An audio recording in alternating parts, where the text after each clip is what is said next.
छत्तीसगढ़ के कांकेर नारायणपुर बॉर्डर पर IED blast हुआ है। इस विस्फोट में 3 जवान शहीद हो गए हैं, जबकि 1 जवान घायल है। घटना छोटे बेटिया थाना क्षेत्र की है, जहां सुरक्षा बल डी माइनिंग और एरिया डोमिनेशन ऑपरेशन चला रहे थे। इसी दौरान इलाके में पहले से प्लांट की गई आईईडी में ब्लास्ट हो गया, जिसकी चपेट में जवान आ गए। घायल जवान को तत्काल मौके से सुरक्षित बाहर निकालकर इलाज के लिए भेजा गया है, जहां उनकी स्थिति पर नजर रखी जा रही है। बताया जा रहा है कि नक्सलियों ने फोर्स को नुकसान पहुंचाने के इरादे से पहले से ही आईईडी लगा रखी थी। जवान इलाके में माइन डिटेक्शन का काम कर रहे थे, तभी यह हादसा हुआ। बस्तर आईजी सुंदरराज पी ने घटना की पुष्टि की है। फिलहाल इलाके में सर्च ऑपरेशन तेज कर दिया गया है।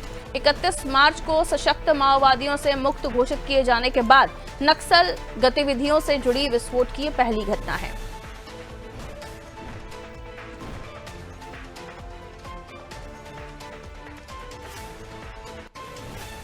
और आइए, कांकेर नारायणपुर बॉर्डर पर यह आईडी ब्लास्ट हुआ है। मिंटू और अनामिका हमारे 2 सहयोगी हैं इस खबर पर, हम उनसे जानकारी लेंगे। सबसे पहले मिंटू, मैं आपकी तरफ रुख करना चाहूंगी, क्योंकि 31 तारीख को जब ये कहा गया था कि नक्सल मुक्त छत्तीसगढ़, माओवादी सशस्त्र माओवादियों से मुक्त घोषित किए जाने के बाद ये घटना सामने आई है, जो एक बार फिर वहीं ले जाकर खड़ा करती। अगर ये पहले से, बहुत पहले से प्लांट किए गए हों, क्योंकि ये माइनिंग डीमाइनिंग के लिए ये लोग गए हुए थे, जो सैनिक थे वो गए हुए थे, इन्हें डिफ्यूज करना था।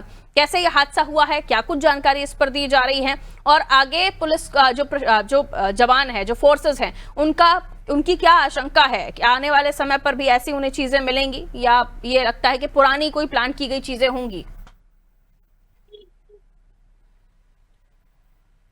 ठीक है, मिंटू को आवाज नहीं पहुंच रही है हमारी, हम अनामिका की तरफ चल रहे हैं। अनामिका, सवाल वही है कि आखिर जब 31 तारीख को ये आश्वासन मिल गया था, ये पुख्ता कर दिया गया था, उसके बाद ये घटना कैसे हो गई? अगर ये पुरानी घटना है तो फिर अभी संभलना होगा। ऐसे जो माइंस प्लांट पहले से की गई हुई हैं, आईडी प्लांट्स पहले से किए गए हुए हैं, तो जवान ऐसी जगहों पर जाके सर्चिंग कर रहे हैं, तो उन्हें बहुत एहतियात बरतने की जरूरत है। लेकिन अगर ये ताजा किया गया है तो ये अभी भी फिर चिंता की लकीरें साफ आ जाती हैं, क्योंकि 31 तारीख को नक्सल मुक्त घोषित हो चुका है छत्तीसगढ़।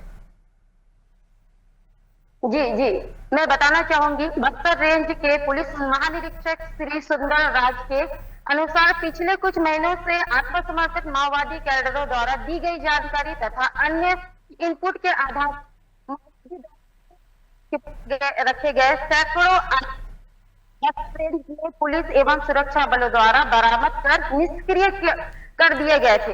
लेकिन आज की दुर्भाग्यपूर्ण घटना में जब कांकेर जिला पुलिस दल आईईडी की निष्क्रिय कर रहे थे, तभी वह आकस्मिक रूप से विस्फोट हो गया, जिसके कारण 3 पुलिस बल के सदस्यों की मृत्यु हो गई, जबकि 1 बल सदस्य गंभीर रूप से घायल हो गए हैं, जिनको रेफर कर दिया गया है। आज सुबह कांकेर नारायणपुर जिले की सीमावर्ती स्थित थाना छोटे बेटिया क्षेत्र की यह बड़ी घटना बताई जा रही है, जहां डीमाइनिंग अभियान के दौरान दुर्घटनावश आईडी की चपेट में आने से कांकेर डीआरजीएफ के 4 सदस्य घायल हो गए थे, जिसमें 3 जवान, इंस्पेक्टर सुखराम वड्डे, कांस्टेबल कृष्ण कोमरा, कांस्टेबल संजय गढ़वाल इत्यादि जख्मी होने के कारण घटना शहीद हो गए एवं एक जख्मी जवान कांस्टेबल परमानंद कोर्राम को बेहतर उपचार हेतु आवश्यक सुविधा दी जा रही है। जी,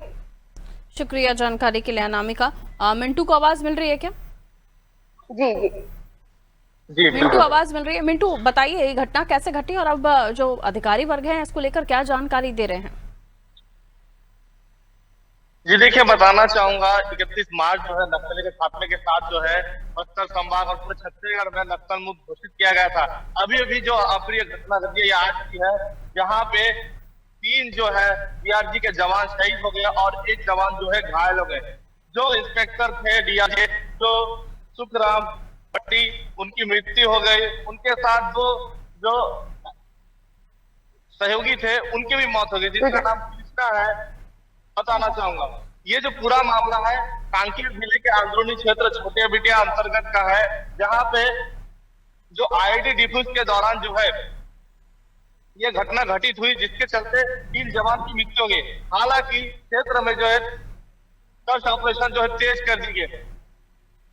जी, शुक्रिया जानकारी के लिए मिंटू। तो सर्च ऑपरेशन तेज कर दिया गया है ताकि इस तरह की घटनाओं से बचा जा सके। हालांकि फिर वही संशय की स्थिति कि आईडी पहले से प्लान किया गया था और अब जब सर्चिंग की जा रही है तो जो हमारे जवान हैं उनको भी एहतियातन बहुत ध्यान रख के आगे बढ़ना होगा, क्योंकि अगर पहले से प्लान किए गए ये माइंस हैं तो फिर बहुत ज्यादा ध्यान रख के आगे बढ़ना होगा। और अभी भी सर्चिंग ऑपरेशन जारी है और ये अभी भी जांच का विषय है कि आखिर ये पहले से प्लान किए गए थे, क्योंकि 31 तारीख तक तो नक्सल मुक्त घोषित हो चुका है और उसके बावजूद भी अगर कुछ ऐसी स्थितियां बनती हैं कि अभी भी कुछ लोग बाकी हैं, अभी भी कुछ नक्सली बाकी हैं जिनका सरेंडर होना या फिर खात्मा होना बचा है, तो फिर कैसे 31 तारीख को नक्सल मुक्त घोषित कर दिया गया, ये भी सवाल है। तो नक्सलियों ने फोर्स को नुकसान पहुंचाने की साजिश रची थी जिसके तहत आईडी ब्लास्ट किया गया। बस्तर आईजी ने इस घटना की पुष्टि की है।